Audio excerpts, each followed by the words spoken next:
Hello guys, welcome to our channel. चलिए शुरू करते हैं आगे की स्टोरी को। 21 ऋचा का समर्थ के लिए फीलिंग। अब आगे। ऋचा ने नीरज से पूछा, नीरज जी समर्थ सर आ गए क्या? नीरज ने कहा, जी मैम वो अपने केबिन में ही है। ऋचा ने कहा, प्लीज नीरज जी, आप मुझे मैम क्यों कहते हैं? मुझे अच्छा नहीं लगता, आप मेरे नाम से बुलाया करिए प्लीज। नीरज ने कहा, सॉरी मैम, मैं ये नहीं कर सकता। ऋचा ने पूछा, पर क्यों? नीरज ने कहा, मैं आपको नहीं बता सकता मैम। ऋचा ने ना में सर हिलाया और जिया का हाथ पकड़ के उसे समर्थ के केबिन की तरफ ले गई। उसने जाके डोर नॉक किया और समर्थ ने अंदर बुलाया। ऋचा और जिया दोनों अंदर चले गए। समर्थ ने जब नजर उठा के देखा तो ऋचा को देख उसकी आंखों में सुकून उतर आया। फिर जिया की तरफ देखकर ऋचा से पूछा, ऋचा ये कौन है? ऋचा ने कहा, समर्थ ये मेरी बेस्ट फ्रेंड है। वो क्या है ना, ये नई जॉब ढूंढ रही थी तो मैंने आपके पास ले आई। ये बहुत टैलेंटेड है, आप इसके डॉक्यूमेंट भी देख सकती है। वो क्या है ना, हम दोनों हमेशा साथ साथ ही रहते आए हैं, तो जब मैंने रायजादा इंडस्ट्री छोड़ दी तो इसे भी वहां मन नहीं लगा। क्या आप जिया को एक मौका दे सकती है? समर्थ जो इतने देर से ऋचा की बात सुन रहा था, आज ऋचा को इतना ज्यादा बात करते सुन वो थोड़ा शॉक हो गया। वो खुद में सोचा, वाह ऋचा इतना ज्यादा बोल भी सकती है। फिर ऋचा की तरफ देखकर मुस्कुरा के कहा, हाँ हाँ ऋचा क्यों नहीं, वैसे भी हमारी कंपनी को टैलेंटेड लोगों को हर वक्त वेलकम करता है। फिर थोड़ी देर बाद डॉक्यूमेंट चेक करके समर्थ ने नीरज को बुलाया और जिया को डिजाइनिंग डिपार्टमेंट में ले जाने को कहा। नीरज और जिया जो दोनों एक दूसरे को देख के मुंह बना रहे थे, समर्थ की बात सुन दोनों शॉक हो गए। नीरज मन में सोचा, ये अंधी क्या यहाँ काम करने वाली है? जिया ने मन में सोचा, ये अंधा को क्यों मुझे ले जाने को बोल रहे हैं? दोनों ही फिर मुंह बनाने लगे। समर्थ ने दोनों को देख कहा, क्या हुआ, तुम दोनों रुके हुए क्यों हो? फिर दोनों होश में आके दोनों को एक दूसरे को कोसते हुए बाहर चले गए। उन दोनों को जाता हुआ देख ऋचा ने समर्थ से कहा, थैंक यू सो मच समर्थ, जिया को जॉब पर रखने के लिए। समर्थ ने मुस्कुरा के कहा, अरे ऋचा वो टैलेंटेड है और तुम्हारे दोस्त भी, इसलिए मैंने उसे जॉब दे दी। ज्यादा फॉर्मल होने की जरूरत नहीं है। ऋचा ये सुन मुस्कुरा दिया, फिर भी समर्थ को उसकी मुस्कान आज फीकी सी लगी। उसे लगा जैसे ऋचा जबरदस्ती से मुस्कुरा रही हो। समर्थ ने ऋचा से पूछा, ऋचा आ यू ऑक? देखो कुछ बात है तो बताओ, बात शेयर करने से दिल को हल्का महसूस होता है। अगर तुम मुझे बताना चाहती हो तो बता सकती हो। ऋचा ने समर्थ की तरफ देखी और उसे भी समर्थ को सब कुछ बताने का दिल किया। उसे पता नहीं क्यों समर्थ से अटैचमेंट हो रही थी। इतनी कम दिनों में ही समर्थ उसके दिल के बहुत करीब पहुंच गया था। शायद ऋचा के दिल को जैसे हम सफर चाहिए, समर्थ वैसा ही था, इसलिए ऋचा खुद को नहीं रोक पा रही थी। और वैसे भी वो अपने दर्द भरे पुराने अतीत को, पिछले जन्म के दुख को हमेशा के लिए भुला देना चाहती थी। ये तो वक्त ही बताएगा उसे वक्त भूलने देगा या नहीं। खैर उसने एक लंबी सांस ली और समर्थ को सब सच सच बता दिया। समर्थ ये तो जानता था कि तनय ऋचा को उसके ऑफिस ले गया था, लेकिन वो ये नहीं सोचा था कि ऋचा से माफी मांगने के बहाने वो फिर ऋचा को किस करने की कोशिश करेगा। समर्थ ने दांत पीस लिए और अपनी आंखें कस के बंद कर ली। ऋचा अब भी धीरे धीरे से बौक रही थी। समर्थ उसे रोते हुए देख नहीं पाया और वो अपने सीट से उठ के ऋचा को एक झटके में खड़ा करके अपने गले से लगा लिया। हाँ, समर्थ का दिल रो रहा था। वो ऋचा से इतना प्यार कर बैठा कि उसे पता ही नहीं चला, उसके आंखें में एक बूंद आंसू भी बर्दाश्त नहीं हो रहा था। समर्थ ने ऋचा के सर को सहेलता रहा। ऋचा ने भी कस के समर्थ के कोट को अपने मुट्ठी में भर लिया और रोने लगी। समर्थ ने मन में सोचा, तनय रायजादा, तुम्हें बहुत शौक है ना लड़कियों को उनके मर्जी के बिना छूने के, उन्हें कहीं भी ले जाने की। इस बार तो मैं तुम्हें कुछ नहीं करूंगा। अगर अगली बार तुमने फिर कभी मेरी जाना को गंदी नजर से देखा तो तुम्हारी आंखें निकाल लूंगा। इज़ंट बार छोड़ रहा हूं, अगली बार नहीं छोड़ूंगा। फिर ऋचा को चुप कराते हुए कहा, सेठ जना चुप हो जाओ, कुछ नहीं होगा, देखो मैं हूं ना तुम्हारे पास। ऋचा सिर्फ समर्थ को ही देख रही थी। उसे समझ नहीं आया कि समर्थ उसे जाना क्यों कह रहा है। वो शायद जान के भी अनजान बन रही थी। उसे तो पता था कि वो समर्थ की तरफ अट्रैक्ट हो रही है, लेकिन वो नहीं मान रही थी कि समर्थ भी उससे। फिर उसने खुद से कहा, नहीं ऋचा ये क्या सोच रही है? समर्थ ऐसा कुछ नहीं सोचता, वो सिर्फ तुम्हें अपना दोस्त समझता है और कुछ नहीं। तू ही सोच, आखिर इतना बड़ा आदमी तुझे कैसे। हाँ हाँ, मैं गलत सोच रही हूँ। उनके पीछे तो कितने लड़की, एक से बढ़कर एक खूबसूरत लड़की पड़े हैं, वो थोड़ी न तुमको लाइक करेंगे। वो अपने सोच में ही गुम थी कि समर्थ ने कहा, अब अच्छा फील कर रही हो? ऋचा ने हाँ में सर हिला दिया और वो नजरें चुराते हुए कहा, समर्थ मैं अपने डेस्क पर जाती हूँ। आपको आज का शेड्यूल भी तो देना है ना। समर्थ ने हमम कहा और ऋचा अपने डेस्क पर चली गई। वो अपने डेस्क पर जाके सर पकड़ के बैठ गई। वो खुद को दांतने लगी। नहीं ऋचा, तुम ये नहीं सोच सकती। फिर अपने दिल को उम्मीद मत दे जो पुराना हो सके। वो कहा, और मैं कहा देख, कभी ऐसा नहीं होगा। 22 मीरा की बुरी हालात।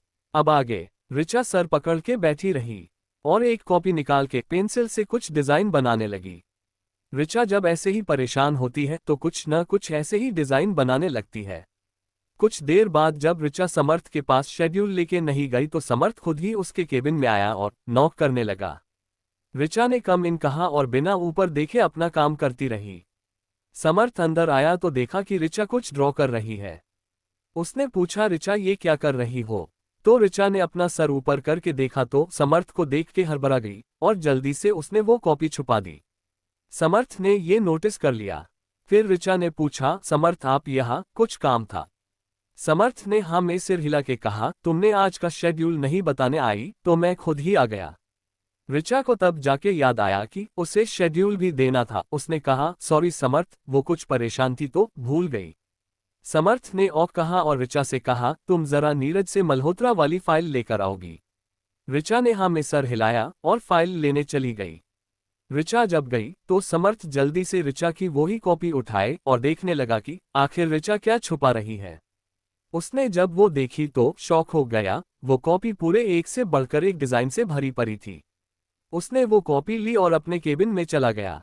समर्थ अपने केबिन में जाके ठीक से वो डिजाइन देखने लगा। उसने सोचा, मेरी जाना के पास कितना अच्छा टैलेंट है, इसे तो मैं दुनिया के सामने जरूर लाऊंगा। ये सोचकर उसने किसी को कॉल लगा दी। दूसरी तरफ से कॉल पिक हुई और एक लड़की की आवाज आई जो समर्थ से कह रही थी, क्या बात है डूड, इतने दिनों बाद कैसे याद आई हमारी?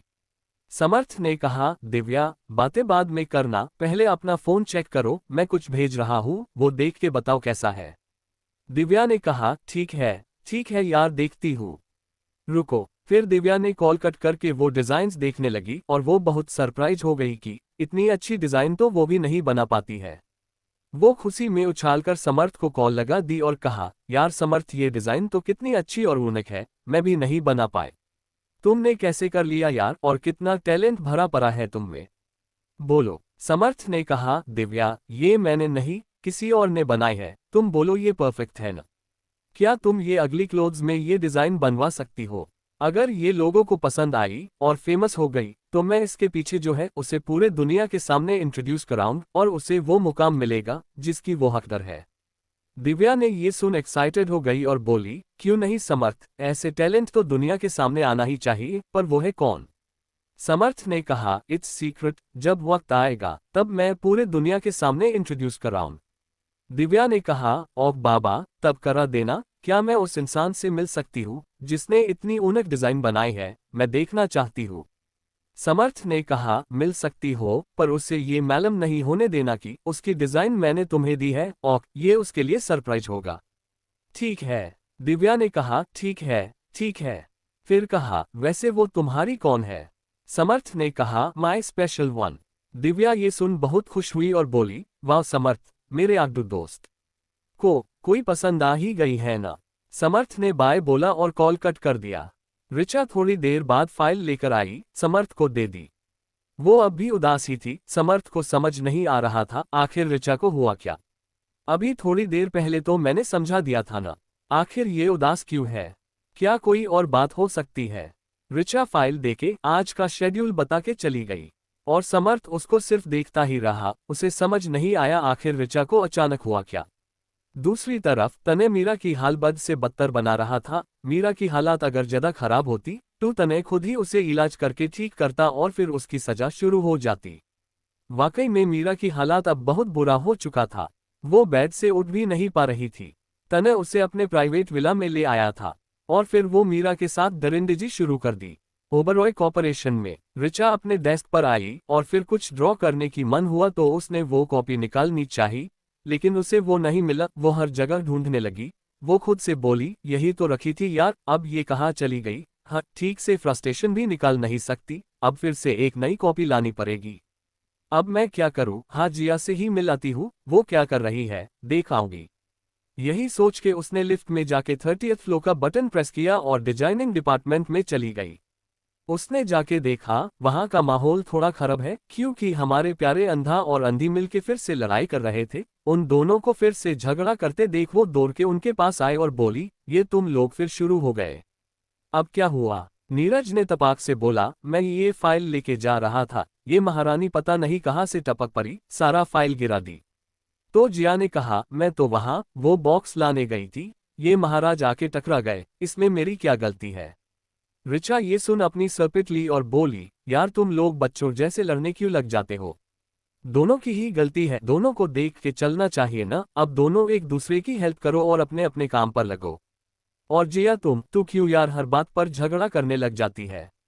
जिया ने मुंह बिच काटे हुए फाइल उठाए और नीरज के हाथ में जोर से पटक दी और दूसरी तरफ चली गई। दूसरी तरफ तने की विला में वो अपना सेशन खत्म करके उठा और मीरा से बोला, अब पूरी जिंदगी यही ऐसे बीतेगी तुम्हारी। ये कह के उसने डेविल स्माइल की और बालकनी में चला गया। और वहां जाके ऋचा की फोटो अपने फोन में देखा और बोला, अब वो दिन दूर नहीं जब तुम ऐसे ही मेरे करीब रहोगी, लेकिन मैं तुम्हें चोट नहीं पहुंचा पाऊंगा, क्योंकि तुमसे प्यार जो करता हूं ना। वेट फॉर मी ऋचा, अब हम जल्दी ही साथ होंगे। तुमने क्या कहा था कि तुम्हें जिस्मानी नहीं रूहानी मोहब्बत चाहिए ना? हाँ वो ही होगा। तुम्हारी करीब आने की कोशिश तब तक नहीं करूंगा जब तक तुम्हें अपना न बना लेता। ऑफ जान। 23 समर्थ, आप मेरी इतनी चिंता क्यों करते हैं?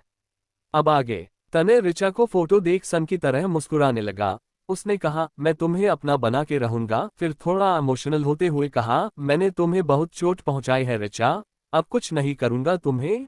अब मेरे दिल को सुकून चाहिए, जो सिर्फ तुम्हारे पास है। हाँ मैं मानता हूँ कि मैं दूसरे लड़की के साथ रहता हूँ, पर जिस दिन मैंने तुम्हारे होठों को छुआ उस दिन मुझे बहुत सुकून मिला, जिसके इंतजार में मैं इधर उधर घूम रहा था। वो सुकून तो मेरे पास हमेशा थी, मगर मैं देख नहीं पाया। पर कोई नहीं, अब मैं तुम्हें हमेशा के लिए अपने पास रख लूंगा। फिर वो अंदर आया और मीरा को देख डेविल स्माइल कर वॉशरूम जाके शावर लेने लगा। शावर के नीचे भीगे हुए उसे ऋचा की वो रेड जूसी लिप्स की याद आने लगी। वो अपने होठों को छूकर ऋचा के होठों को महसूस करने लगा। हाँ, इस वक्त तने किसी पागल से काम नहीं लग रहा था। कुछ देर बाद वो बाहर आया और रेडी होके हॉस्पिटल चला गया। ओबरॉय कॉर्पोरेशन में ऋचा जिया के पास गई और बोली, ये तुम नीरज के साथ झगड़ा करने क्यों लग जाते हो? जिया ने मुंह फुलाते हुए कहा, तुम तो कुछ कहो ही मत, क्योंकि तुम मेरी दोस्त हो के मुझे सपोर्ट करने चाहिए था, तुमने उल्टा मुझे ही दाद दिया। जाओ, मैं बात नहीं करती। ऋचा ने अपनी सरपिट के हाथ जोड़ के बोली, बस कर मेरी माँ, अब कितना नौटंकी करेगी? यहाँ मैं अपना मन ठीक करने आई थी, उल्टा तुम्हें समझाना, तुम्हारे नखरे उठाना पड़ रहा है। जिया ने ये सुन कहा, तुझे क्या हुआ? कहीं तू सुबह तने वाली बात से उदास नहीं है ना? ऋचा ने कहा, नहीं जिया, मैं उसके लिए उदास नहीं हूँ। इनफैक्ट मुझे उससे कोई फर्क ही नहीं पड़ता। फिर वो अपने मन में कहती है, उस इंसान के लिए मेरी फीलिंग्स पिछले जन्म में ही खत्म हो गई है, अब कुछ नहीं बचा उसके लिए। अगर मैं वही गलती दोबारा करूँ तो इस नए जन्म मिलने का क्या फायदा? भगवान वो मुझे माफ नहीं करेगा। ऋचा को किसी सोच में गुम देख जिया ने चुटकी बजाते हुए कहा, ओ हेलो मैडम, कहाँ खो गई?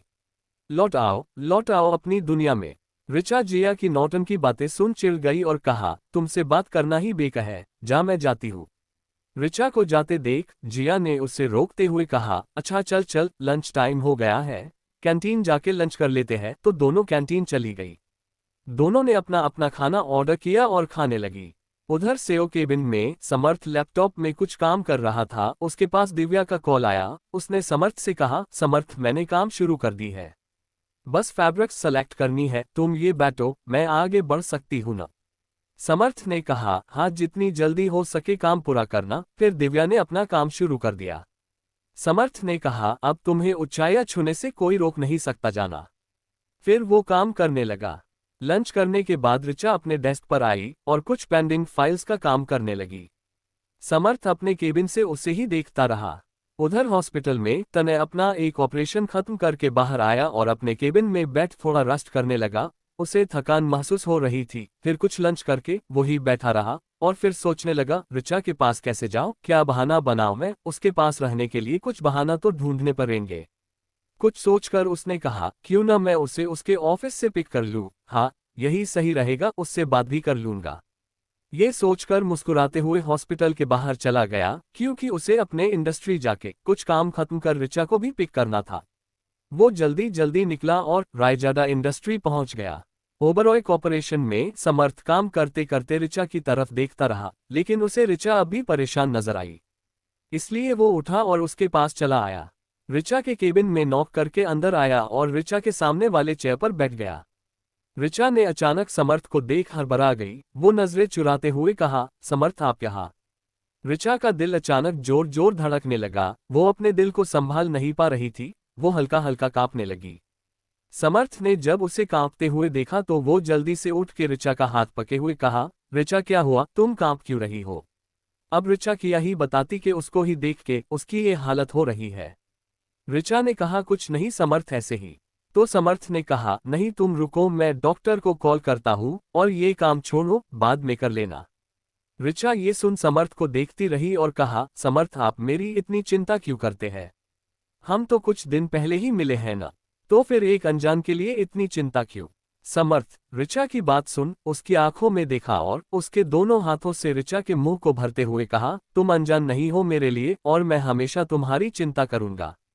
क्योंकि ये कह वो रुक गया और ऋचा उसकी तरफ देखती रही। फिर समर्थ ने कहा, ये सब छोड़ो, तुम आराम करो, काम बाद में करना, हम कहते हुए वो ऋचा का सर से हिला के चला गया।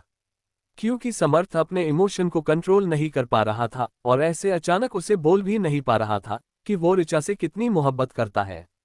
ऋचा समर्थ के जाने के बाद सोचने लगी, मुझे समर्थ की आंखों में कुछ बहुत गहराई दिखती है, जैसे वो मुझे कुछ कहना चाहते हो लेकिन वो बोल क्यों नहीं रहा। देखते ही देखते 7 बज गए और ऋचा जाने के लिए उठी। ऋचा को जाते देख समर्थ भी पीछे पीछे चला गया। बाहर तने कब से ऋचा का ही इंतजार कर रहा था कि ऋचा कब आएगी कब आएगी। खैर ऋचा बाहर आई और तने उसे देख खुश हो गया। आखिर वो ऋचा के साथ कुछ टाइम स्पेंड करना चाहता था। ऋचा के पीछे पीछे समर्थ और जिया भी आई। ऋचा जिया के साथ जाने वाली थी, मगर अचानक समर्थ की नजर तने पर गई और वो समझ गया कि तने यहाँ क्यों आया होगा। इसलिए उसने जिया और ऋचा को नीरज को बुलाने के बहाने से फिर ऑफिस के अंदर भेज दिया और खुद तने के पास आकर खड़ा हो गया। 24 वो सिर्फ मेरी है। अब आगे। समर्थ तने के पास जाकर खड़ा हो गया। अपने पैंट के पॉकेट में दोनों हाथ डालकर तने से पूछो, मिस्टर तने रायजादा आप यहाँ क्या कर रहे हैं? तने ने कहा, मैं अपने दोस्त को लेने आया हूँ। समर्थ ने कहा, आप जिसकी राह देख रहे हैं न वो कभी आपके रास्ते नहीं आएगी, इसलिए अपना रास्ता बदल लीजिए। तने समर्थ के बातों का मतलब अच्छी तरह से समझ रहा था, इसलिए उसने हंसते हुए कहा, उसकी रास्ता मुझसे ही शुरू होके मुझसे ही खत्म होती है तो उसको मेरे रास्ते तो आना ही पड़ेगा। समर्थ ने एटीट्यूड से कहा, पहले की बात और थी, अब उसने अपना रास्ता बदल दिया है। भरोसा ना हो तो देख लेना, वो आपके रास्ते आती है या मेरे रास्ते आती है।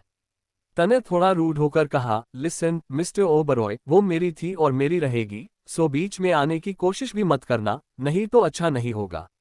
समर्थ ने कहा, वो तुझ जैसे इंसान डिजर्व नहीं करती, पता चला मुझे तुम उसके पीठ पीछे और उसके सामने भी क्या क्या करते थे। सो उसके आसपास भी मत भटकना, क्योंकि उसके आसपास हमेशा मैं खड़ा रहूंगा। तने ने कहा, वो सिर्फ मेरी है, समझे, मैं उसे अपना बना के रहूंगा। समर्थ ने कहा, देख लेंगे वो किसकी होती है, फिलहाल तुम यहाँ रुक के उसे मेरे साथ जाते हुए देखना। और कहकर समर्थ एटीट्यूड से पार्किंग की तरफ चला गया। फिर नीरज को कॉल करके ऋचा और जिया को भी साथ लाने को कहा और कॉल कट कर दिया। तुरंत बाद ही तीनों बाहर आए और समर्थ कार से बाहर आ गया और बोला, नीरज तुम जिया को उसके घर ड्रॉप कर दो और मैं ऋचा को ड्रॉप कर दूंगा। ये सुन जिया ने तुरंत कहा, लेकिन सर मैं खुद चली जाऊंगी। एक्चुअली वो नीरज के साथ जाना नहीं चाहती थी, वो मन में बोली, इस अंधे गधे के साथ तो मैं बिल्कुल नहीं जाऊंगी। नीरज भी ये सुन मुंह बनाते हुए कहा, हाँ सर ये खुद चली जाएगी, इसकी स्कूटी भी तो है ना। तो समर्थ ने नीरज को आंखें दिखाते हुए कहा, जितना बोला है उतना करो और देखो बारिश भी होने वाली है। फिर जिया की तरफ देख के कहा, मिस जिया देखिए बारिश होने वाली है, इसलिए आप नीरज के साथ चले जाइए और स्कूटी यही रहने दीजिए, आप कल आके ऑफिस जाते समय ले जाइए। ये सुन जिया कुछ नहीं बोली और चुपचाप नीरज के पीछे पीछे चली गई।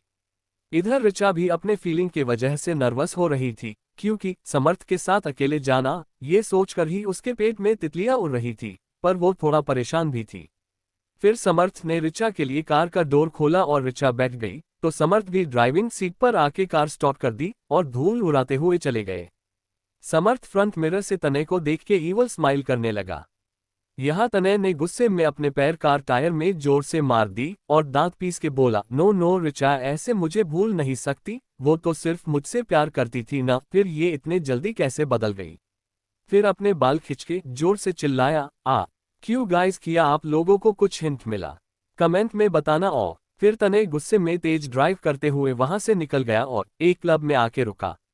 वो अंदर गया और सीधा बार काउंटर पर चला गया और ड्रिंक करने लगा। वो समर्थ के बातों को सोच सोच कर ही पागल हुआ जा रहा था। उसके दिल में आज एक अनजाना डर बैठ गया था, ऋचा को खोने का डर।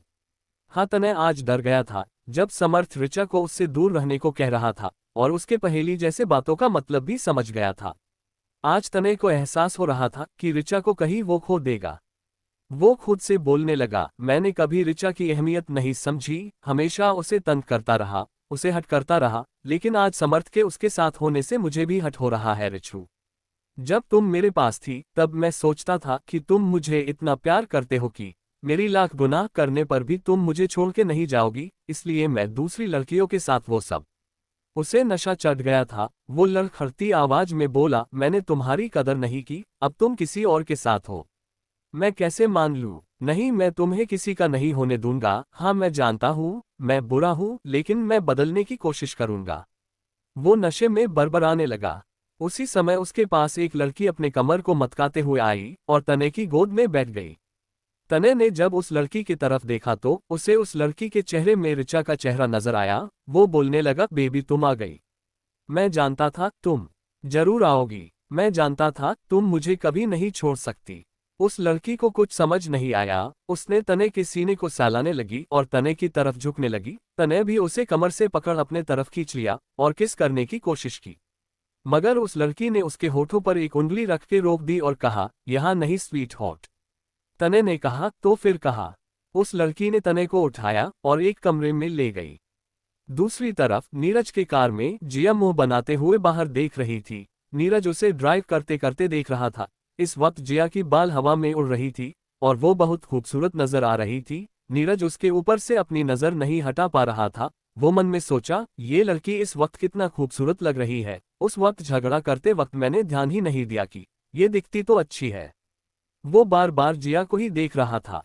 जिया को अपने ऊपर किसी की नजर महसूस हुई तो अपने गर्दन घुमा के देखा तो उसकी नजर नीरज के नजर से जा मिली। नीरज हड़बड़ा गया। जिया ने चिढ़कर कहा, तुम अंधे मेरी तरफ क्यों ऐसे देख रहे हो? एक्सीडेंट करने का इरादा है क्या? हाँ, एक्सीडेंट ही कहोगे, अंधे जो हो तुम। वो लगातार बक बक बक करती रही। नीरज इरिटेट हो गया। वो जिया की तरफ देखा तो उसकी नजर जिया के हिलते हुए होठों पर आकर रुक गई और फिर कार एक झटके में रुका और 25 तुमने मुझे क्यों किस किया? अब आगे। नीरज की नजर अचानक जिया के हिलते हुए होठों पर आकर रुकी और अचानक उसने कार रोक दी। कार को रुका हुआ देख जिया फिर चिढ़ते बोलने लग गई, ए अंधे तुम कर क्या रहे हो? ये बके ही जा रही थी कि नीरज अब एक मिनट नहीं रुका और अपने सीट बेल्ट खोल सीधा जिया के नेक को पकड़ अपने तरफ खींच के जिया के होठों से अपने होठ मिला दिया। जिया के बाकी के बातें मुंह में ही रह गई, सिर्फ मम मम की ही आवाज आने लगी। जिया एकदम से शॉक हो गई। उसकी आंखें बड़ी हो के बाहर आने को हुई। उसे कुछ सेकंड तक पता ही नहीं चला आखिर हो क्या रहा। वो कुछ देर बाद ही प्रोसेस कर पाए कि उसके साथ असल में हो क्या रहा है। दोनों की होठों मिलते ही दोनों की दिलों की घंटी तंग तंग बजने लगी। ये एहसास दोनों के लिए नया ही था। इधर समर्थ की कार में दोनों खामोश थे। तभी समर्थ ने ऋचा की तरफ देखा जो बाहर देख रही थी। उसने धीरे से ऋचा का सर सहला कर पूछा, बच्चा कुछ हुआ है? चुप क्यों हो? ऋचा को समर्थ की यही बात तो अच्छी लगती थी। ये जो ऋचा को हमेशा बच्चे जैसा ट्रीट करता था, पैम्पर करता था, यही बातें ऋचा के दिल को छू गई थी। इसलिए वो अपने फीलिंग के साथ जूझ रही थी। उसे नहीं पता था कि समर्थ उसे उस नजर से देखता है या नहीं। फिर ऋचा ने मुस्कुरा के कहा, कुछ नहीं समर्थ, मैं बस बाहर का नजारा देख रही थी। कितनी अच्छी मौसम है न? समर्थ ने हाँ में सर हिलाया। समर्थ ने मन में सोचा, बस कुछ दिन और जाना, मैं तुम्हें अपने दिल की बात बता दूंगा। उससे पहले तुम्हारे लिए एक सरप्राइज होगा। ये सोच वो मुस्कुराने लगा। कुछ देर बाद दोनों ऋचा के घर पहुंच गए और ऋचा कार से उतर गई। समर्थ भी कार से उतरा और ऋचा को अपना ध्यान रखने को कहा। ऋचा भी बाय बोल जाने के लिए मुड़ी ही थी कि समर्थ ने उसका हाथ थाम लिया और उसके पास आके ऋचा को गले लगा लिया। दोनों की आंखें इस फीलिंग से बंद हो गई। दिन भर की थकान के बाद दोनों को अब एक सुकून का एहसास हुआ। समर्थ ने खुद को शांत किया और हग ब्रेक करके ऋचा के फॉरहेड पर मिश करके अंदर जाने को कहा। ऋचा ने जैसे ही समर्थ के होठ अपने माथे पर महसूस की, उसकी आंखें अपने आप बंद हो गई थी और अपना सर हिलाते हुए शर्म के अंदर चली गई। उसकी दिल कूद रहा था। वो अपने दिल पर हाथ रख समर्थ को बिना देखे जल्दी अंदर भाग गई। इधर समर्थ ऋचा को ऐसे रिएक्ट करते देखा तो उसे अच्छा लगा। ऋचा का यूं उसके छूने से रिएक्ट करना उसे अच्छा लग रहा था। वो भी मुस्कुराते हुए अपने विला के लिए चला गया। क्लब में एक रूम में माहौल कुछ ज्यादा ही गर्म हो रखा था। तने उस लड़की को किस किए जा रहा था। उसे उस लड़की के फेस में अभी भी ऋचा ही नजर आ रही थी। वो उसको ऋचा समझ के अपने हदें पार करने को तैयार था। वो बार बार बोले जा रहा था, Richa I want you, I love you.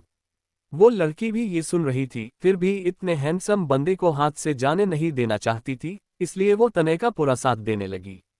तने उस लड़की को किस करते हुए ही बेड पर लाया और बड़े प्यार से उसके साथ अपने हदें पार करने लगा। उससे ये भी समझ नहीं आया कि वो लड़की ऋचा नहीं है। शायद वो प्यार का मतलब समझता ही नहीं था। जो सच्चे दिल से मोहब्बत करते हैं, वो जितनी भी नशे के हालात में क्यों न हो, वो कभी अपने हदें पार नहीं करेगा। उसके टच को पहचान जाएगा। क्यों गाइस, सही बोल रही हूं ना। तने यहाँ अपने मौज में गुम हो गया। इधर नीरज की कार में माहौल यहाँ भी गर्म ही था। दो लोगों की गर्म सांस चल रही थी। नीरज तो जिया को छोड़ ही नहीं रहा था। जिया को अब सांस आने थोड़ा मुश्किल हो गए थे। उसने एक जोर का मुक्का नीरज के पीठ पर मारा तो नीरज जोर चिल्लाते हुए उसे छोड़ दिया। नीरज ने जिया को घूरते हुए कहा, तुम मुझे ऐसे मार क्यों रही हो। जिया आंखें दिखत हुए कहा, तुमने अभी अभी क्या हरकत की। नीरज अनजान बनते हुए कहा, मैंने क्या किया। जिया ने अपनी दांत पीस ली और बोली, तुमने मुझे किस क्यों की पागल आदमी। नीरज ने कहा, ये पागल किसको बोल रही हो। अगर दोबारा से कोई फालतू की बातें की ना तो फिर से किस कर लूंगा। अब शांति से बैठो और चलो, तुम्हें घर छोड़ देता हूँ। जिया ने गुस्से में कहा, तुम मेरा फायदा उठाना चाहते थे। रुको, कल ऑफिस जाने दो। सर को न बताया न तो मेरा नाम भी जिया नहीं। ये कह के उसने अपने आंखों में आई हुई बाल फू करके उड़ाया। नीरज तो उसकी ये अदा से घायल ही हो गया। उसने फिर गहरी सांस ली और जिया को इग्नोर कर कार स्टार्ट कर दी। कुछ देर बाद जिया को उसने ड्रॉप किया और चला गया। जिया ने जाते हुए नीरज की कार को देख कहा, तुम्हें तो मैं अच्छा सबक सिखूंगी। तुमने मेरा पहला किस ले लिया। ये कह उसने पैर पटकते हुए अंदर चली गई। समर्थ विला पहुंचकर फ्रेश होकर आया और ऋचा के फोटो को देखने लगा। फिर थोड़ी देर बाद डिनर कर बेड पर लेट गया।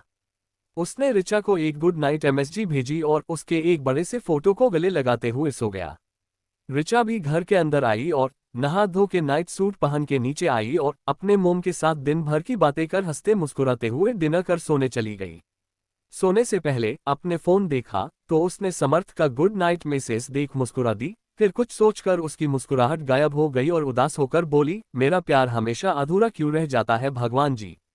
जिसे भी चाहती हूँ वो हमेशा दूर हो जाता है। समर्थ को देख के ही मुझे क्या हो जाता है। मुझे ऐसा क्यों लगता है जैसे समर्थ से मैं पहले मिली हूँ।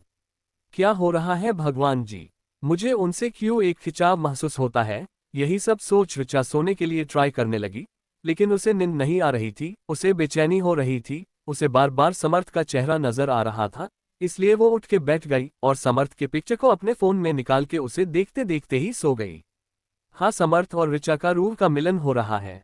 मैं पागल हो जाऊंगा। अब आगे। अगली सुबह ऋचा एंड राय लेटे हुए उठी और एक स्माइल के साथ समर्थ के फोटो को देख गुड मॉर्निंग कहते हुए वॉशरूम चली गई। हाँ, ऋचा को समर्थ से प्यार हो गया था। उसे कल रात को ही कंफर्म हुआ जब उसने समर्थ को फोटो को देख के ही नींद की आगोश में चली गई। वो फ्रेश होके आई और अपने मैमी के पास चली गई जो ब्रेकफास्ट बना रही थी। ऋचा ने भी अपनी मोम को हेल्प की और दोनों ने साथ मिलकर सुबह का ब्रेकफास्ट किया और ऋचा ऑफिस जाने के लिए रेडी होने लगी। क्लब के अंदर एक रूम में तने की नींद उसकी फोन की रिंगटोन से खुली। वो अपनी आंखें जैसे तैसे खोली और कॉल रिसीव कर ली। दूसरे तरफ से उसके असिस्टेंट का कॉल था जो अर्जेंटे उसे ऑफिस बुला रहा था। तने ने फोन काटी और जब अपने आंखें पूरे तरीके से खोल अपने आसपास देखा तो एक पल के लिए वो हैरान हो गया कि वो कहाँ है। तभी उसके बगल में सोई लड़की पर नजर गई और उसे सब बात याद आने लगी।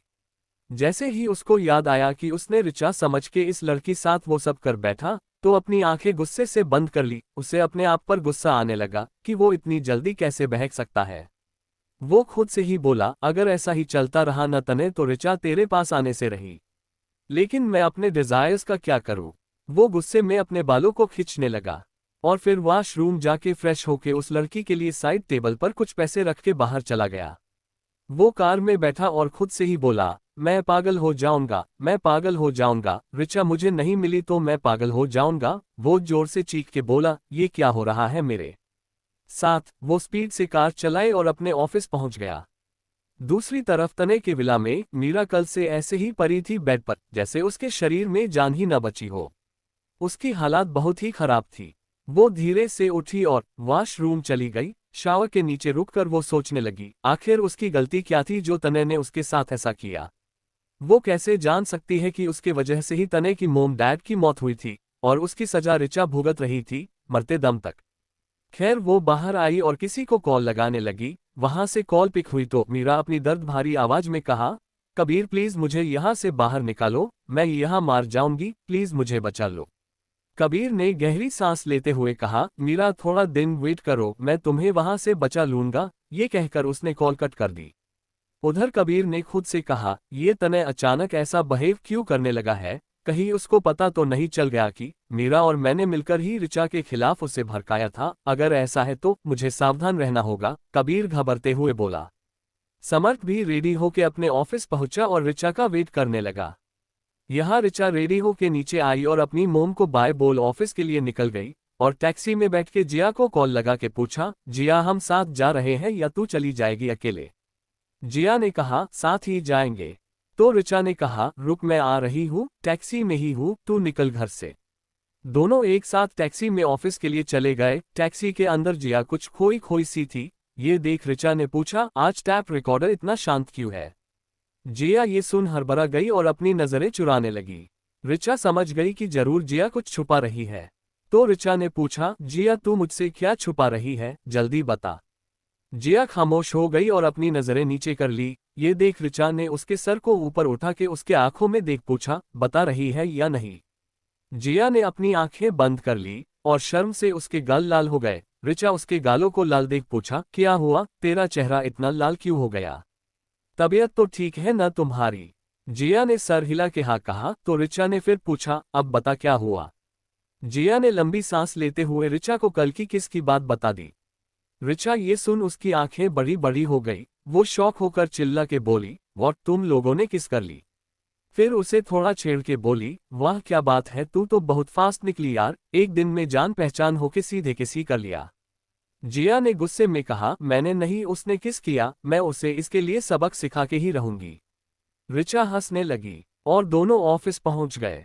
इधर रायजादा इंडस्ट्री में तने अपने केबिन में पहुंचा और अपने असिस्टेंट को बुलाया। तो असिस्टेंट ने उसे बताया कि सर, बैंगलोर वाली प्रोजेक्ट हमसे छीन गई। वो प्रोजेक्ट हमें ही मिलने वाली थी कि आज अचानक मिल आया कि ये प्रोजेक्ट हमें नहीं मिलेगी। तने ये सुन शौक हुआ और बोला, सब डिसाइड होने के बाद आखिर क्यों हमें प्रोजेक्ट नहीं मिली, तुमने पता लगाया? असिस्टेंट ने कहा, हाँ सर, ये प्रोजेक्ट हमसे छीन कर किसी और ने ले लिया है। तने गुस्से में बोला, पता लगाओ ये कौन है जो तने रायजादा से दुश्मनी ले रहा है, पता करके बताओ जल्दी। असिस्टेंट वहां से चला गया और तने अपनी सर पकड़ के बैठ गया। वैसे भी उसे कल रात की ड्रिंक करने की वजह से सर दर्द हो रहा था और अब एक नई मुसीबत, उसका दिमाग खराब हो गया। ऋचा और जिया ऑफिस पहुंच गए और दोनों अंदर जा ही रहे थे कि नीरज भी वहां पहुंच गया और जिया उसे गुस्से से घूरने लगी। नीरज ऋचा को ग्रीट कर जैसे ही आगे बढ़ा, जिया ने उसे पीठ पर एक जोर का मुक्का मारा और ऋचा का हाथ पकड़ के खींचते हुए दौड़ के लिफ्ट के अंदर चली गई। नीरज अचानक हुए इस अटैक से शॉक हो गया और उसे पीठ पर भी दर्द हुआ। वो पीछे मुड़ के देखा तो जिया को लिफ्ट में घुसते हुए देखा। उसने दांत पीस के कहा, ये लड़की, रुको इसे तो मैं 27 बर्थडे पार्टी। अब आगे। ऋचा अपने केबिन में और जिया अपने डेस्क पर पहुंच गई। ऋचा जाके आज की शेड्यूल लेके समर्थ के केबिन में चली गई और डोर नॉक की। समर्थ ने कम इन कहा और ऋचा मुस्कुराते हुए समर्थ को गुड मॉर्निंग विश की और आज का शेड्यूल भी उसे बताया। समर्थ ने भी उसे विश किया। ऋचा ने कहा, सर क्या मैं कल छुट्टी ले सकती हूँ? एक्चुअली कल मेरी मोम का बर्थडे है तो कल का दिन मैं अपने मोम के साथ बिताना चाहती हूँ। समर्थ ये सुन थोड़ी देर रुका में सर हिलाया और ऋचा वहां से चली गई। समर्थ कुछ सोचकर मुस्कुरा दिया और लैपटॉप में काम करने लगा। उधर रायजादा इंडस्ट्री में तने अपने केबिन में सर पकड़ के बैठा था। तभी उसके केबिन में उसका असिस्टेंट राहुल आया और बोला, सर जिसने प्रोजेक्ट लिया है उसका पता चल चुका है, वो कोई और नहीं बल्कि समर्थ ओबरॉय है। तने ये सुन थोड़ी देर रुक के फिर अपना सर ऊपर करके हमें सर हिलाया और बोला, एक ग्लास नींबू पानी भिजवा देना राहुल।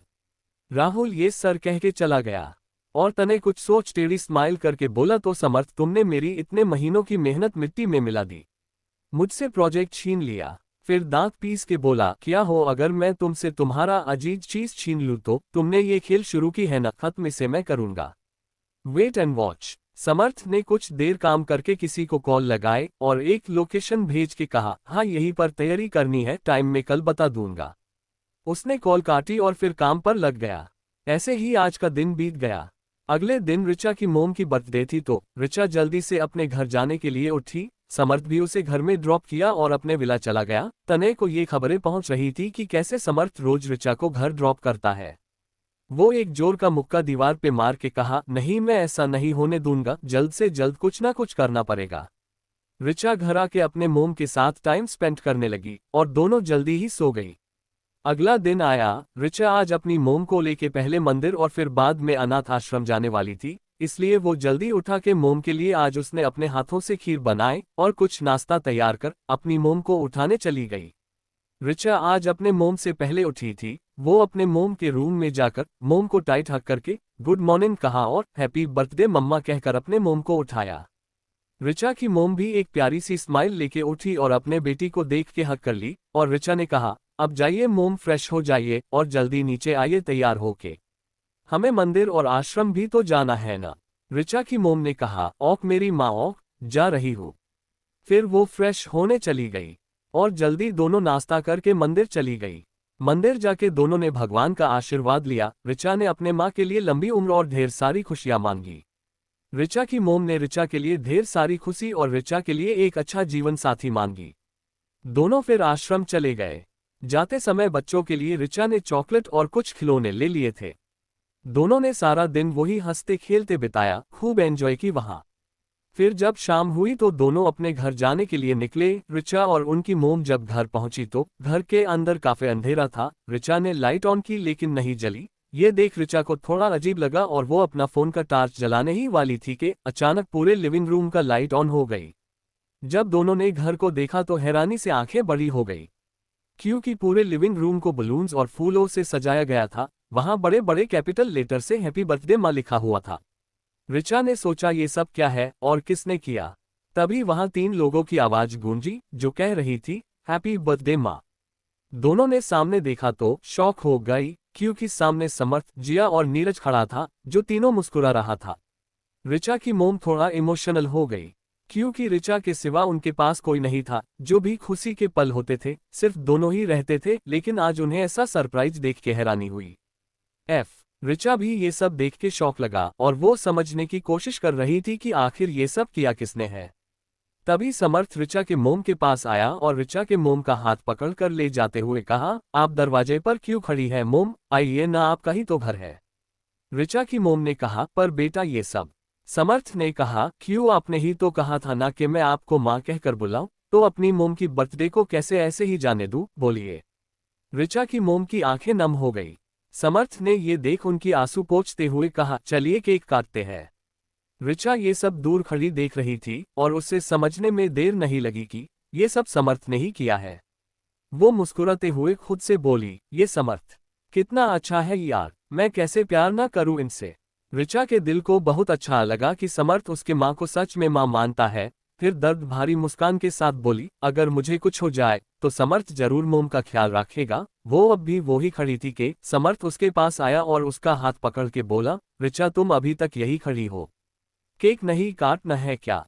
ये बोल के उसने ऋचा को मोम के पास खड़ा कर दिया और दूसरे साइड आकर वो खड़ा हुआ। फिर ऋचा की मोम, ऋचा और समर्थ तीनों ने मिलके केक काटी और एक दूसरे को खिलाने लगे। 28 फर्स्ट किस। अब आगे सबने मिलके एक दूसरे को केक खिलाया और समर्थ ने कहा, चलिए सब आइए डिनर करते हैं। सब डाइनिंग टेबल पर आ गए। समर्थ किचन में खाना लाने चला गया। उसको जाते देख ऋचा भी उसकी हेल्प करने चली गई। ऋचा ने कहा, समर्थ ये सब आपने किया? समर्थ ने खाना बोल में निकालते हुए कहा, हम क्या, मैं नहीं कर सकता। ऋचा ने कहा पर आप मुझे बता भी तो सकते थे ना। समर्थ ने उसके तरफ देख के कहा कैसे बताता, माँ तुम्हारी साथ थी ना। और अगर उनको पता चल जाता तो सरप्राइज कैसे होता बताओ। पर समर्थ की नज़र ऋचा के चेहरे पर ही अटकी थी। वो ऋचा के चेहरे को देखते हुए उसकी नज़र ऋचा के होठों पर आकर रुक गई, क्योंकि ऋचा के होठों के किनारे पर थोड़ा सा केक लगा हुआ था। समर्थ को ये देख अपना गला सूखने लगा। उसे ऋचा के लिप्स पर लगे केक को टेस्ट करने का मन किया, लेकिन वो अपनी मुंह दूसरी तरफ कर अपनी आंखें बंद कर ली और खुद को दांतने लगा। अरे समर्थ, ये क्या सोच रहा है तू? Control yourself. ऋचा ने जब समर्थ को लंबी लंबी सांस लेते हुए देखा तो वो परेशान हो गई। उसे लगा समर्थ की तबीयत खराब हो रही है, तो उसने जल्दी से समर्थ के पास जाके उसके पीठ को सहलाकर पूछा, समर्थ क्या हुआ आपको? ठीक तो है ना आप? समर्थ, जो खुद को कंट्रोल करने की कोशिश कर रहा था, ऋचा का टच महसूस कर उसकी बॉडी में करंट सा दौड़ गया और एक झटके में आंखें खोल के ऋचा की तरफ देखा। वो अब खुद को रोक न सका और ऋचा के दोनों गाल को अपने दोनों हाथों में भर के बोला, ऋचा आई एम सॉरी। ये कह उसने अपने होठ ऋचा के होठों से मिला लिया। ऋचा की आंखें खुली की खुली रह गई। उसे समझ ही नहीं आया अचानक हुआ क्या। वो समर्थ की आंखों में देख रही थी, जो आंखें बंद कर को ऋचा को सॉफ्ट किस कर रहा था। समर्थ के लिए यह एहसास एकदम नया था। उसने कभी किसी को किस नहीं किया था, इसलिए वो इस एहसास में बह गया। ऋचा का दिल जोर जोर से धड़कने लगा। उसे यकीन नहीं हो रहा था कि समर्थ उसे किस कर रहा था। ऋचा को जब सांस लेने में थोड़ी दिक्कत हुई तो समर्थ को हल्का धक्का देने लगी, लेकिन समर्थ ने उसे कस के कमर से पकड़ दीवार से सता दिया और अब पैशनेटली किस करने लगा। करीब आधा घंटा बाद समर्थ को सांस लेने में प्रॉब्लम हुए तो ऋचा के होठों को छोड़ा और ऋचा के सिर से अपना सिर जोड़ के गहरी गहरी सांस लेने लगा। दोनों को ये एहसास बहुत अच्छा लगा। ऋचा भी पहले कभी किसी को किस नहीं की थी। हाँ, उस दिन तनय ने जबरदस्ती उसके साथ किस की थी, लेकिन ऋचा ने खुद से किसी को नहीं की, इसलिए ये एहसास उसे एक नया रूमानी एहसास दिला रहा था। दोनों खामोशी से ऐसे ही खड़े रहे। फिर समर्थ अलग होकर ऋचा में माथे पर किस करके कहा, आई एम सॉरी। ऋचा कुछ नहीं बोली, वो अपना सर नीचे करके खड़ी रही। उसके गाल लाल हो गए। समर्थ उसके लाल गालों को देख हल्के से उसके गालों को चूम के कहा, चलो जाना, खाना ले चलते हैं, मोम वेट कर रही है ना। ऋचा ने अपना सर हिला दिया और चुपचाप खाना लेके चली गई। पीछे पीछे समर्थ भी आया। उन दोनों को इतना लेट करते देख ऋचा के मोम ने पूछा, इतनी देर क्यों लग गई बेटा? तुम लोगों ने तो मुझे उठने भी नहीं दिया, मैं लाती ना। समर्थ ने कहा, माँ आप बैठिए ना, वो खाना गर्म कर रहे थे हम, इसलिए टाइम लग गया। समर्थ ने ऋचा की मोम को खाना सुरवे किया और ऋचा को भी किया, फिर अपने प्लेट में सुरवे करके नीरज के तरफ बोल पास कर दी। ऋचा चुपचाप अपनी जगह बैठ गई। जिया कब से ऋचा को ही नोटिस कर रही थी। ऋचा की वो सूजी हुई लिप्स और उसके लाल हुए गाल को देख के उसे कुछ कुछ समझ आया और वो ईवल स्माइल करने लगी। वो सोचने लगी, मुझे चिढ़ा रही थी ना बच्चू, अब तू रुक। नीरज ने अपने प्लेट में सुरवे की और खाने लगा। जिया ने ये देख नीचे उसके पैर में अपना पैर मार दी और नीरज जोर से आकर के चिल्लाया तो सब उसके तरफ देखने लगे। तो नीरज ने जबरन मुस्कुरा के कहा, वो दाल गरम थी तो उंगली जलन हुई, सॉरी। ये कह उसने जिया को आंखें दिखट लगा। इधर ऋचा की तो गले से खाना ही नहीं जा रहा था, उसे बहुत शर्म आ रही थी। वो लोग खाना खा ही रहे थे कि तभी दूर बेल बजी और ऋचा ने कहा, अभी कौन आया होगा? ये कह उसने दरवाजा खोलने उठा के चली गई। वो जैसे ही दरवाजा खोली, सामने खड़े इंसान को देख शॉक हो गई, क्योंकि सामने कोई और नहीं तनय खड़ा था, होठों पर एक स्माइल लेके। तनय ऋचा को देख कहा, क्या हुआ, अंदर नहीं बुलाओगी? आज आंटी का बर्थडे है ना, तुमने तो नहीं बुलाया, लेकिन मैं खुद ही आ गया। ये कहकर उसने ऋचा को हक कर लिया और तनय अपनी आंखें बंद कर ऋचा की खुशबू को सूंघने लगा। इस वक्त तनय को किसी सनकी से काम नहीं लग रहा था। फिर वो खुद को कंट्रोल कर अंदर आया और जैसे ही हैप्पी बर्थडे आंटी कहने को हुआ, उसकी नज़र डाइनिंग टेबल पर बैठे समर्थ पर गई। उसे देख तनय ने गुस्से में हाथों की मुट्ठी बना ली, लेकिन अपने होठों पर फेक स्माइल लिए वहां चला गया और बोला, हैप्पी बर्थडे आंटी। ऋचा की मोम ने भी यूज बैठने को कहा। तनय ने कहा, क्या आंटी आप मुझे भूल गई? ऋचा के मोम ने कहा, अरे बेटा ऐसी बात नहीं है, हम तो आज दिन भर आश्रम में थे, घर आए तो देखा कि समर्थ बेटा ने यहाँ सरप्राइज रखी हुई थी, ये सब समर्थ ने ही किया है। इस वक्त ये कहते हुए ऋचा की मोम के फेस पर एक ब्यूटीफुल स्माइल थी। 29 समर्थ की जेलसी। अब आगे तने समर्थ की तारीफ होते हुए सुन अपने मन गुस्से करते हुए दांत पीस ली। फिर ऋचा की मोम से कहा, वैसे आंटी आप तो सच में मुझे भूल गई। माना कि मैंने कुछ साल तक यहाँ नहीं आया, लेकिन बचपन में तो मैं यहाँ आता था ना, अब मैं ऑफिस और हॉस्पिटल बिजी रहता हूँ, लेकिन आप तो मुझे याद कर सकती है ना। ऋचा की मोम ने ये सुन कहा, तुमने इतने साल आना बंद कर दिया तो मैंने सोचा कि तुम्हारी और ऋचा के बीच झगड़ा हुआ है, और ऋचा भी तुम्हारी कभी जिक्र नहीं करती, इसलिए मैंने सोचा कि तुम लोगों की दोस्ती टूट गई। ये सुन तने ने उदासी से अपना सर नीचे कर लिया और फिर मुस्कुरा के बोला, ये सब छोड़िए, हैप्पी बर्थडे आंटी, दुआ है कि आप हमेशा ऐसे ही मुस्कुराती रहे। ऋचा के मोम ने भी हंस के थैंक यू कहा और डिनर के लिए तने को भी बैठने को कहा। ऋचा जो समर्थ के पास ही बैठी थी, तने जाके ऋचा के दूसरे साइड बैठ गया और हमारी ऋचा दोनों लड़कों बीच हो गई। ये देख ऋचा को बहुत गुस्सा आया कि ये तने मेरे पास आके क्यों बैठा है। समर्थ भी तने को ऋचा के साइड बैठते देख उसकी आंखें छोटी हो गई। तने चिढ़ाने वाली स्माइल लिए समर्थ को देखने लगा। ऋचा की मोम ने कहा, चलो बच्चों खाना खाओ। सबने खाना शुरू कर दी और तभी तने ने एक निवाला तोड़ के ऋचा की तरफ कर दी। ऋचा शौक के साथ तने को देखने लगी क्योंकि ये उसने एक्सपेक्ट नहीं की थी। ये देख समर्थ की हाथों की मुट्ठी बन गई। ऋचा ने अभी तक मुंह नहीं खोली थी तो तने ने कहा, क्या हुआ ऋचा, अभी क्या मेरे हाथ से खाना भी नहीं खाओगी? पहले तो मैं ऐसे ही तुम्हें खिलता था ना। ये कह तने की आंखें नम हो गई। ऋचा ये देख शौक होकर सोचने लगी, अब ये नाटक क्यों कर रहा है, क्या करना चाहता है ये। फिर भी ऋचा ने मुंह नहीं खोली तो ऋचा के मोम ने कहा, ऋचा बेटा इतने प्यार से तने तुम्हें खिला रहा है, खा ले। ऋचा अपनी माँ की बात सुन खींच खींचते हुए समर्थ की तरफ एक बार देखने वाला मुंह में ले लिया। तने ऋचा के होठों को अपने उंगली में फील कर कर उसे बहुत अच्छा लगा। वो सनकियों की तरह मुस्कुराते हुए ऋचा को देखने लगा, फिर समर्थ को देख ही वाइल स्माइल कर दी। समर्थ को बहुत गुस्सा आया, वो आधा खा के ही उठ गया और चला गया। तने समर्थ को जाते देख वो भी पीछे पीछे चला गया और कहा, मिस्टर ओबरॉय, हेलो हाय नहीं करेंगे क्या? समर्थ उसे घूर के देखने लगा तो तने ने दांत पीसकर कहा, तुमने मेरी प्रोजेक्ट छीन ली ना, अब देखना मैं तुमसे तुम्हारी सबसे खास चीज छीन लूंगा। ये देख तने ऋचा की तरफ देख मुस्कुराने लगा। समर्थ ने कहा, उसके आसपास भी मत भटकना। तने ने कहा, हाँ मैं आस पास रहूंगा और उसे टच भी करूंगा। फिर टेढ़ी मुस्कुरा के कहा, पता है अभी जब मैंने उसे खाना खिलाया था तब उसकी होठ मेरे उंगली पर टच हुई थी। ये कह उसने उस उंगली को चूम लिया। समर्थ अपने गुस्से को काबू करने की कोशिश करने लगा। तने ने कहा, बचपन से साथ है हम, बीच में मत आओ, जितनी जल्दी हो सके उल्टे पैर चले जाओ, नहीं तो अच्छा नहीं होगा। आज जैसे मैंने तुम्हारे सामने ही उसके होठों को छुआ है न, उसी तरह पूरी की पूरी उसे तुम्हारे सामने ही अपना बना लूंगा। ये कह उसने फिर एक आई विंक कर सबके पास चला गया। सबका लगभग डिनर हो चुका था। ऋचा समर्थ के पास आई और बोली, समर्थ आपने खाना अकी से नहीं की, कुछ हुआ क्या? समर्थ ने कुछ नहीं कहा, उसने सिर्फ अपना सर ना में हिलाया और चला गया, क्योंकि उसे तने को वहां देख जेलस फील हो रहा था।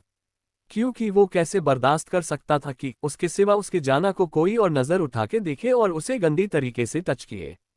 उसे बर्दाश्त नहीं हो रहा था। जब तने ने ऋचा की होठों की टच की बात की थी, उसे तेज गुस्सा आया और बाहर चला गया।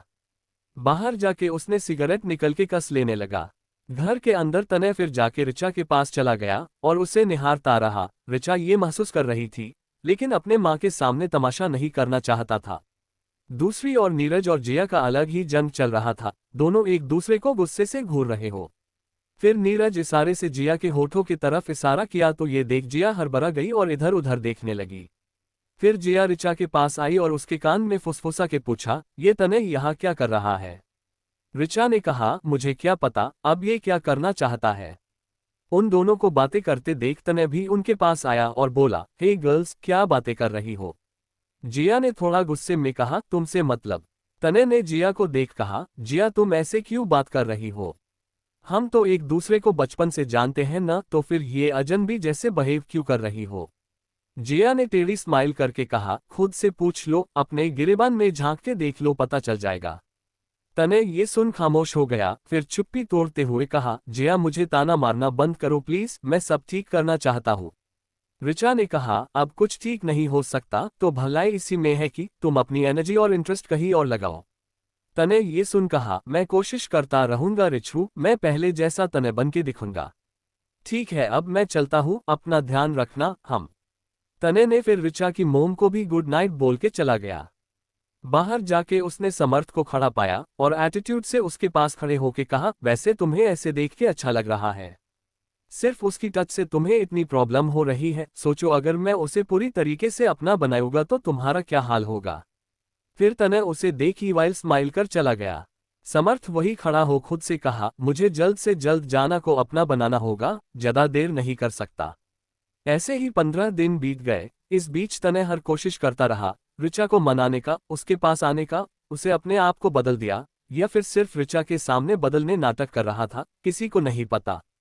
फिर भी ऋचा को ऐसा महसूस होने लगा जैसे तने सच में बदल रहा है, लेकिन तने जितनी भी कोशिश क्यों न कर ले, ऋचा का दिल पिघलने वाला नहीं था। क्योंकि जब किसी के लिए जज्बात एक बार खत्म हो जाता है तब लाख कोशिश कर लो वापस नहीं आता।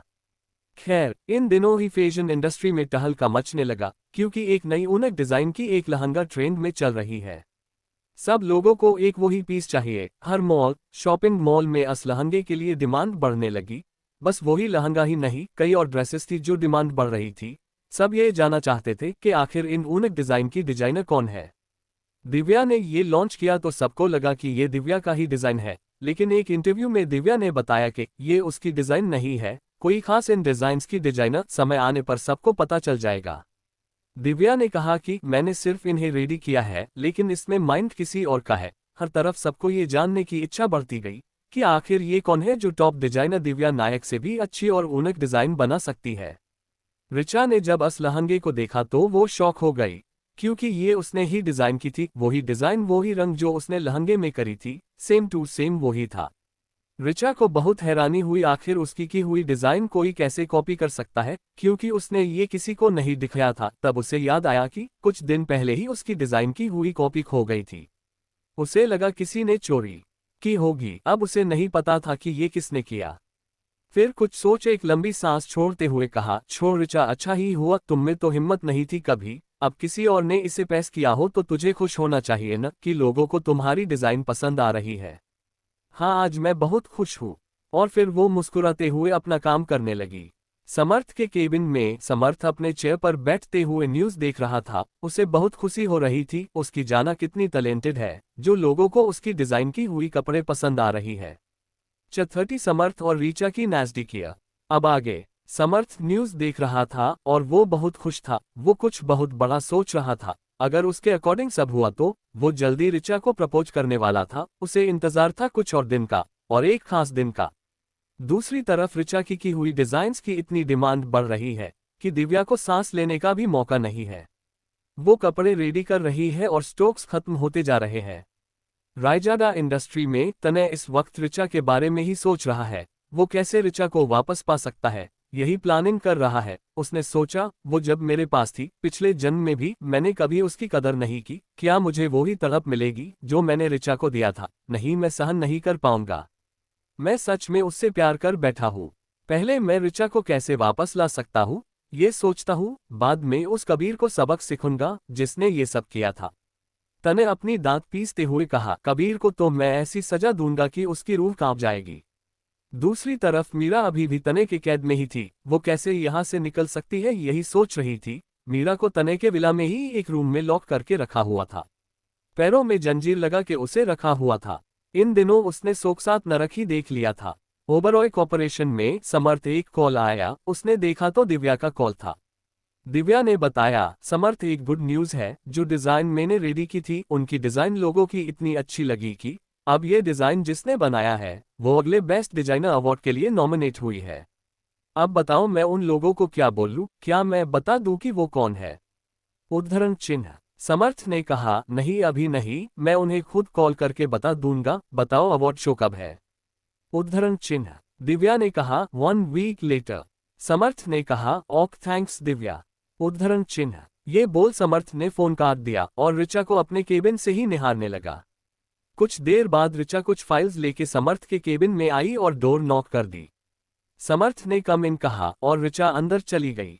ऋचा अंदर जाके समर्थ से कहा, समर्थ ये कुछ फाइल्स में आपकी सिग्नेचर चाहिए थी, क्या आप अभी कर देंगे? समर्थ ने ऋचा को देखा, कहा और बोला कि लाओ दिखाओ कहाँ कहाँ साइन चाहिए। ऋचा समर्थ को तरफ गई और एक एक पेज पलट पलट कर समर्थ को देने लगी। ऋचा फाइल को समर्थ को दिखाने के वक्त में वो कुछ ज्यादा ही समर्थ के करीब हो गई थी, जो बात उसे एहसास ही नहीं हुआ। समर्थ एक दो साइन करने के बाद ऋचा की बालों से आई खुशबू को महसूस कर मदहोश होने लगा। उसने अपनी आंखें बंद कर ऋचा को महसूस करने लगा। ऋचा ने जब समर्थ को कुछ रिएक्ट करते हुए नहीं देखा तो उसने नजर उठाकर समर्थ को देखा तो पाया कि समर्थ की आंखें बंद है। ऋचा भी समर्थ के हैंडसम से चेहरे को निहारने लगी। वो उसके चेहरे पर ही खो गई। उसकी नजरें समर्थ की घने पलके, आईब्रोज, परफेक्ट जो लाइन, पतली सी लंबी नाक और रेड लिप्स पर चली गई। समर्थ के लिप्स को देख उन दोनों की किस की याद आ गई और उसके गाल शर्म से लाल होने लगी। समर्थ ने धीरे से आंखें खोल ऋचा को देखा तो ऋचा को शर्माते हुए देखा। ये देख उसके होठों पर स्माइल आ गई। वो धीरे से ऋचा के कमर को पकड़ अपने करीब खींच लिया। अचानक खींचने से ऋचा सीधे उसके सीने से लग गई और दोनों के दिल जोरों से धड़कने लगा। ऋचा समझ नहीं पा रही थी समर्थ उसके करीब क्यों आ रहा है। उसको समर्थ का टच करना गलत नहीं लगता, बल्कि उसकी टच उसे हमेशा सिक्योर फील कराता है। समर्थ को भी पता नहीं चला कि कब उसकी हाथ ऋचा की कमर पर चली गई। दोनों की होठ धीरे धीरे नजदीक आ रहे थे। दोनों के लिप्स टच होने ही वाले थे कि तभी दरवाजे पर नॉक हुई और दोनों होश में आ गए। दोनों हड़बड़ाते हुए इधर उधर देखने लगे और झटके से ऋचा दूर हो गई और केबिन से निकल गई। केबिन के बाहर खड़ा नीरज वैसा का वैसा खड़ा रहा। वो सोचने लगा, ऋचा इतनी हड़बड़ी में क्यों निकली। ऋचा अपने केबिन में जाके अपने दिल पर हाथ रख लंबी लंबी सांस लेने लगी और वो खुद से कहने लगी, ये मुझे क्या हो गया था अचानक। और समर्थ भी, आखिर मैं कैसे ऐसे खो सकती हूँ। पता नहीं समर्थ क्या सोच रहा होगा। समर्थ भी केबिन के अंदर मुस्कुरा जा रहा था। उसे एहसास हो रहा था उसका ऋचा के करीब जाना ऋचा को बुरा नहीं लगता। वो अंदर ही अंदर बहुत खुश था। खैर नीरज अंदर आया और बोला कि सर फैशन इंडस्ट्री से कुछ लोग आए हैं। उन्होंने बताया कि दिव्या ने उन्हें आपसे मिलने को कहा है। समर्थ ने हाँ में सर हिलाया और उन्हें अंदर भेजने को कहा। कुछ देर बाद ही वो लोग अंदर आए और समर्थ ने उन्हें ग्रीट कर बैठने दिया। वो लोग बैठे और बोले, मिस्टर ओबरॉय, हमने दिव्या जी से बात की थी कि उन्होंने जो ये लहंगा और ड्रेसेस लॉन्च की है, हम उन्हें बेस्ट डिजाइनर अवार्ड देना चाहते हैं। तो उन्होंने बताया कि वो डिजाइनर दिव्या जी नहीं कोई और है और हम आपसे बात करें। तो बताइए मिस्टर ओबरॉय, क्या हम उनसे मिल सकते हैं। उद्धरण चिन्ह। समर्थ ने जवाब दिया, आप लोग शो की तैयारी कीजिए, आप लोग उन्हें शो में ही मिल लीजिएगा। वो क्या है न, ये उनके लिए एक सरप्राइज है। आप सब तैयारी कर सकते हैं, उनका नाम मैं आपको बता दूंगा। ओक। तो वो लोग ओक कह वहां से चले गए। यहाँ समर्थ कुछ सोच किसी को कॉल लगाए और एक beautiful party wear dress ready करने के लिए कहा। ऑफ कोर्स वो कोई नहीं दिव्या को ही कॉल लगाया था और कहा कि अवार्ड शो के लिए एक स्टनिंग सी ड्रेस चाहिए। दिव्या ने ठीक है कहा और कॉल कट कर दिया। समर्थ ने कहा, अब सिर्फ 7 दिन जाना, मैं तुम्हें अपनी दिल की बात बता दूंगा। ये कह वो मुस्कुराने लगा। आज के लिए BSS इतना हाई मेरे दोस्तों, आगे की story JLADAYEGI। Thanks for watching guys.